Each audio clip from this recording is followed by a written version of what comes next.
Alright guys, welcome back to another video, and in this tutorial what I want to do is I want to show you guys how to create your own custom AVDs, of course your virtual devices. I showed you guys how to use the default one earlier, but if we want to become expert app developers from the ground up, that's where we need to start. We need to understand pretty much what goes on behind the scenes, because after all these apps that people develop, they would be pretty worthless if we didn't have any phones or tablets to run them on. So that's what I'm going to be doing, and in the next tutorial, I think I said that last time, but in the next tutorial, I promise, we're going to be getting into the code, the designer, all that good stuff. So for now, hop up to this little thing. Remember, this is the AVD manager, and again, I already told you guys that I created my own custom one right here. And in the last example, you guys may have ran this one, and it may have taken up your whole screen. Probably pretty annoying. So in this tutorial, what I'm going to do is I'm going to show you guys how to create your own custom AVDs. So first of all, go down here to this little button and click Create Virtual Device. Now, of course, the first thing we have to choose is what device do you want to create. Do you want to create a TV, a phone, a wearable, like a watch, or a tablet?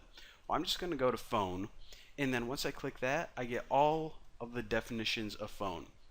Now, don't let the word definition fool you. These are pretty much just different phones. Like if you went into, I don't know, like a Verizon store or like a Best Buy or something, this is pretty much the equivalent of picking out which phone that you want.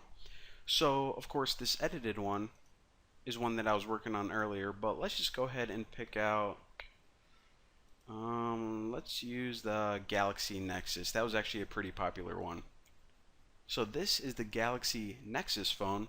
Now the first thing that I want to do is I actually want to clone this, because if I start just editing this, then it's going to mess up the default settings. So you always want to clone it, and this is going to allow you to use a copy that if you mess up with, then you just messed up the copy, no big deal. So first of all, since this is our own custom phone, I'm going to name this thing anything that I want.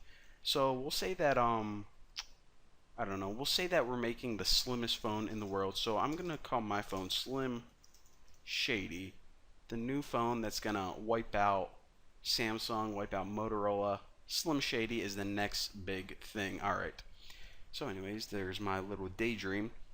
Another thing that I want to point out is all of this stuff, again, we're going to be customizing a bunch of stuff on this phone later on, but this is pretty much the hardware configuration. Now, you don't really ever want to change the hardware configuration of your phone, because it's not like they ever release phones with like 720 by 18 million pixels. You know, the hardware always stays the same for the most part. It's the software that changes. So again, give your device or your phone a custom name and click finish. And now if you go to phone, you can see, okay, this is our custom phone, same hardware, we didn't do anything stupid to it. So click on it and choose next. So now that we have pretty much the phone itself, and by that I mean just the hardware, we can go ahead and start working on the system image. So this is pretty much saying what version of Android do you want to use. Now I recommend putting the latest one on it, just because, I don't know, you know that, knocked over my mouse. Actually, by the way, this has nothing to do with app development or anything, but I started to get like carpal tunnel symptoms. So whenever I would type like my entire arm, there would be like a nerve that shot up, and I'd be like, oh my god, in the middle of my tutorial. So I got this cool little glove that had like beanbags in it, and I also got these things called a vertical mouse. So go to Google and type in vertical mouse. That's what I'm using. It's like this goofy looking mouse that I don't know, it kind of looks dangerous to be honest. But anyways, got a little sidetracked there. Back to the video. So what we want to choose is what version of Android do we want to put on that phone we just made. Well, a system image is pretty much just a copy of all the system files and settings.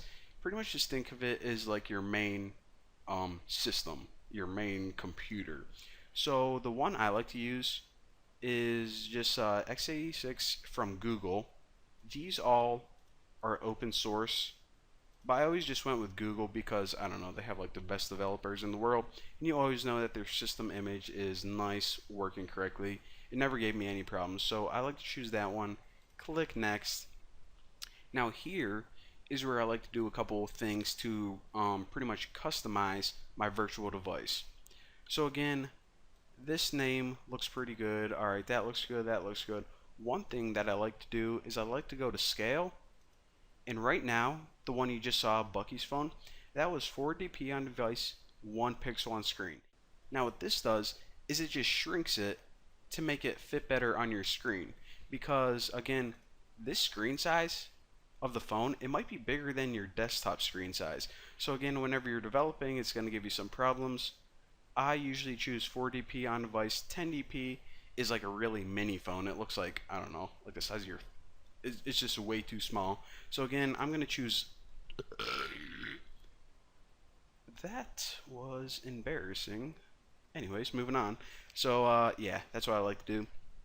Now another thing I want to point out is this emulated performance, you can only choose one of these. And I'm going to recommend use host GPU. Now what this does is it allows the emulator to use your computer's graphics card, the actual computer, your desktop or laptop or whatever, to make it run faster. Now this snapshot, what this would do is it will pretty much keep the state of your emulator, so whenever you close out of it, it starts up faster again.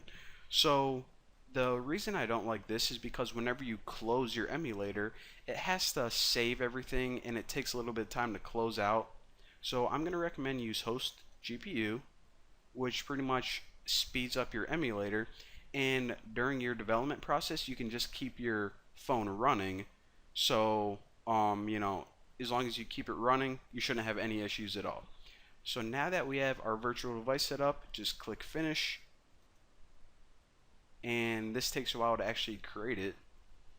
But once we have it created, again, what we can do is we can actually edit it to go to this button.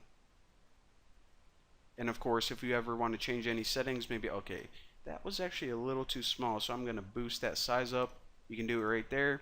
And of course, to test it out, you can just click this green button right here. Now while this is booting up, again, like I said, during your development process, you can actually just leave this entire emulator running. You don't need to close out of it like I don't know, maybe in some other like programming languages you're learning, you actually close out of a program whenever you're testing it and then rebuild it. Well, the cool thing is you can just keep this window open and then click this to rebuild your project, and it's pretty much just going to restart the app right in your emulator, so you don't have to wait for this to boot up every time. So again, there you go. There's your emulator. Again, this one was just a demonstration. I'm going to delete it because I already have that sweet one, Bucky's phone, that I'm going to use for the tutorials. But if you ever want to make your own custom emulators, your AVDs, or edit them, delete them, now you know how. So now that we know how to make those, we can finally move on to the good stuff. It's going to be awesome. So I'll see you guys in the next tutorial.